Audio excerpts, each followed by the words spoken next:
জন্য সকলে আবারও বলি আলহামদুলিল্লাহ। বেহেশতের বাগানে সবাই আসতে পারে না। যাদের কপালে বেহেশত লেখা তারাই মূলত বেহেশতের বাগানে আসতে পারে। কারণ বেহেশতের ভিতরে যেমন ভাবে গুনাহ নিয়ে কেউ প্রবেশ করতে পারে না, তেমনি ভাবে বেহেশতের বাগানেও গুনাহ নিয়ে প্রবেশ করার কোনো সুযোগ নাই। তার মানে বোঝা গেছে এই মুহূর্তে যারা এখানে আছেন তাদের সে কি গুনাহ আছে? হুজুর গুনাহ কই গেল? গুনাহ গেছে আপনারা যখন বাইরে, আপনি যখন ভিতরে ঢুকবেন এই সময় প্রত্যেকের জন্য আলাদা আলাদা দুইটা ফেরেশতা আছে। এই দুইটা ফেরেশতা কি করে? আপনার গুনাহগুলো একটা টান দিলে তার হাতে নিয়ে বাইরে দাঁড়ায় থাকে। বলেন সুবহানাল্লাহ। তো বাহিরে যারা আছে তাদের গুনাহ তাদের শরীরেই আছে, কিন্তু যারা ভিতরে একবার ঢুকে যায় তাদের গুনাহ ফেরেশতারা আটকায় দেয়। বলেন না সুবহানাল্লাহ। এটা কার দয়া? আল্লাহ আপনার প্রতি দয়া করছে। এই কারণে যারা মাহফিল আইছে এরা কি লস হয়েছে না লাভ হয়েছে? এমন কি কেমন লাভ হয়েছে? বৈশা বৈশা আপনি নিঃশ্বাস ফেলতেছেন, প্রতি শ্বাসে শ্বাসে 10টা করে নেকি হইতেছে। এমনকি বাড়ির থেকে যা আসছেন কদম লাগছে না, কাইক লাগছে না, জয় কাইকে আইছেন, ওই কাইকের বদলে আপনার 10টা সব দিব। এবং এখানে বৈশা নবীর প্রতি দুরূদ শরীফ পড়ছেন এবং আল্লাহ পাকের নামে জিকির করছেন। এতে আর কি লাভ হইল?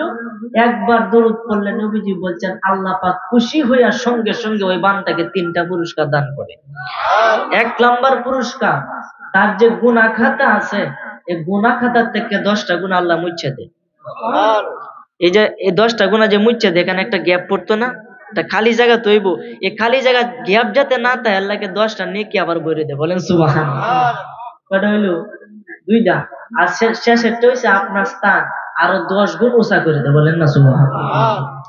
এই জন্য আমার ভাইরা, বাবারা, বন্ধুরা একটু মনোযোগ দেন, গভীর মনোযোগ দেন। অল্প কথা বলবো, বেশি কথা বলবো না, কিন্তু আমি আশা করব আমল করলে বেহেশতে যাবেন। বলেন না সুবহানাল্লাহ। এই জন্য মনোযোগী হন, অল্প কথা বলবো। এই জন্য আমার ভাইরা, বাবারা, বন্ধুরা, আপনি মাহফিলে বসে আল্লাহ পাকের নামে জিকির করলেন, নবী সাল্লাল্লাহু আলাইহি ওয়াসাল্লামের উপরে আপনি দুরূদ শরীফ পড়লেন। যদি আপনি অভাবে থাকেন, যদি আপনি গরিব থাকেন, যদি আপনার টাকা পয়সা আয় কম হয়, আপনি যদি কষ্ট করে জীবন যাপন করেন, তাহলে নির্জনে বৈশা অজু অবস্থায় নির্জনে বৈশা নবীজির ধ্যান কেলে কয়েকবার আস্তাগফিরুল্লাহ পাঠ করিয়া আপনি দুরূদ শরীফ পড়তে থাকেন, যতক্ষণ ইচ্ছা ততক্ষণ পড়তে থাকেন। পড়তে পড়তে এমন একটা সময় আসবে আপনার কোনো মুসিবত তো থাকবেই না, আপনাকে আল্লাহ বিপুল পরিমাণে সম্পদের মালিক বানায়া দিবে। এটা দুনিয়ার কথা বললাম। আর তো দুরূদ পড়ে নবীজির উদ্দেশ্যে আখিরাতের আশায়, তাহলে দুনিয়াও ভাইবেন আখিরাতও ভাইবেন। বলেন না সুবহানাল্লাহ। তাহলে দুরূদ পড়লে কি লাভ হইব না লস হইব? আল্লাহ পাকের জিকির করলে লাভ হইব না লস হইব? কেমন লাভ হইব? আপনি একবার আল্লাহ ডাক দিছেন, কয়বার? একবার। একটা ডাক যদি কবুল হয়, আল্লাহ কয় ফেরেশতারা তোরা সাক্ষী থাক, আজকের এই মাহফিলে বৈশা যারা আমাকে আল্লাহ বলে ডাক দিয়েছে তোমরা সাক্ষী থাকো, ওই বান্দার মাথার চুলের আগা থেকে শুরু করে পায়ের তলা পর্যন্ত পুরা দেহের সারা শরীরের অঙ্গ প্রত্যঙ্গের কলবের যত গুনাহ আছে আমি আল্লাহ খুশি হইয়া সমস্ত গুনাহ ক্ষমা করে তারা নিষ্পাপ মাসুম বাচ্চার তাকে আরো নিষ্পাপ বানায় দিলাম। সে আল্লাহ পাকের নামে জিকির করার দরকার আছে না ভাই? আসুন একটু তালে তালে, সকলে তো গুনাহ আছে নাকি? কার গুনাহ নাই একটু দিই, একটু হাত তোলেন। সবাইরই কি আছে? কারণ প্রত্যেক বনি আদম গুনাহগার। আপনি যদি করেন আমি হুজুর আপনারা একটু আগে কইলেন আমার শরীরে একটা গুনাহ নাই, আপনি যদি বলেন আমি গুনাহগার না, আমি একবারে নিষ্পাপ, তাহলে কাফের।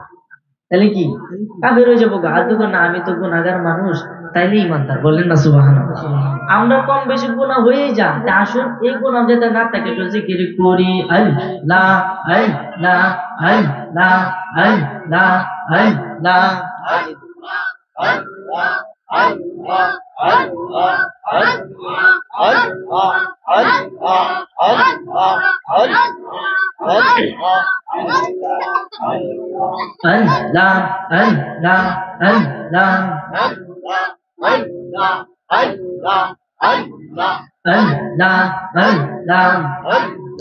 আই মুহাম্মদ কামলিওয়ালা আই রে আমার বুকে আয়, আই মুহাম্মদ কামলিওয়ালা আই রে আমার বউ